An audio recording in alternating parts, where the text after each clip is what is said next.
Allison Taylor has lived in Manhattan for 3 years now.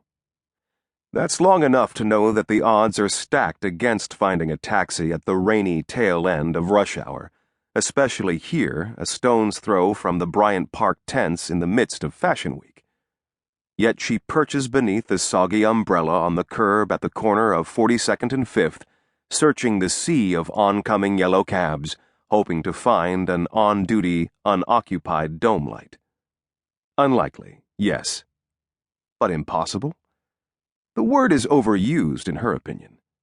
If she weren't the kind of woman who stubbornly challenges anything others might deem impossible, then she wouldn't be here in New York in the first place. How many people back in her tiny Midwestern hometown told her it would be impossible for a girl like her to merely survive the big, cruel city, let alone succeed in the glamorous, cutthroat fashion publishing industry? A girl like her, impoverished, from a broken home with a suicidal drug addict for a mother, a girl who never had a chance, but took one anyway. And just look at me now. After putting herself through the Art Institute of Pittsburgh and working her way from an unpaid post-college internship at Condé Nast on up through the editorial ranks at 7th Avenue magazine, Allison finally loves her life. Cab shortages, rainy days, and all. Sometimes she allows herself to fantasize about going back to Centerfield to show them all how wrong they were. The neighbors, the teachers, the pursed-lipped church ladies, the mean girls at school and their meaner mothers, everyone who ever looked at her with scorn or even pity, everyone who ever whispered behind her back. They didn't understand about Mom, about how much she loved Allison, how hard she tried, when she wasn't high, to be a good mother. Only the one girl Allison considered a true friend, her next-door neighbor Tammy Connolly, seemed to understand. She, too, had a single mom for whom the townspeople had disdain. Tammy's mother was a brassy blonde whose skirts were too short, whose perfume was too strong, whose voice was too loud. Tammy had her own cross to bear, as the church ladies would say. Everyone did. Mom was Allison's, hers alone, and she dealt with it pretty much single-handedly until the day it ceased to exist. But going back to Centerfield, even to have the last laugh would mean facing memories, and who needs those? "Memories are good for nothing," Mom used to say after Allison's father left them.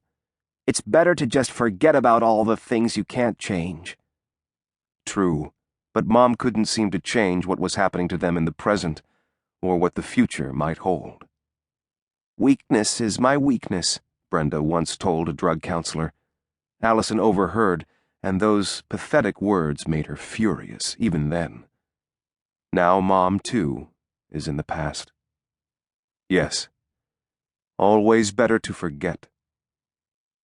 Anyway, even if Allison wanted to revisit Centerfield, the town is truly the middle of nowhere, a good 30 miles from the nearest dive motel, and at least 3 or 4 times as far from any semi-decent hotel.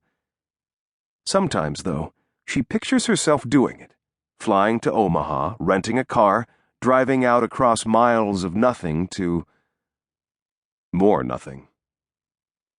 Her one friend, Tammy, moved away long before Mom died 7 years ago, and of course, Dad had left years before that when she was 9.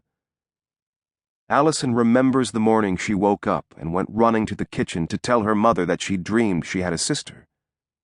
She was certain it meant that her mom was going to have another baby. But that couldn't have been farther from the truth. In the kitchen, she found the note her father had left. "Can't do this anymore. I'm sorry. Goodbye." God only knows where he wound up. Allison's only sibling, her half-brother Brett, wanted to find him for her sake after Mom died. "Well, if you do, I don't want to hear about it. I never want to hear his name again," she said when her brother brought it up at the funeral.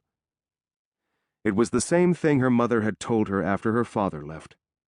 Mom considered Allison's deadbeat dad good for nothing, just like memories.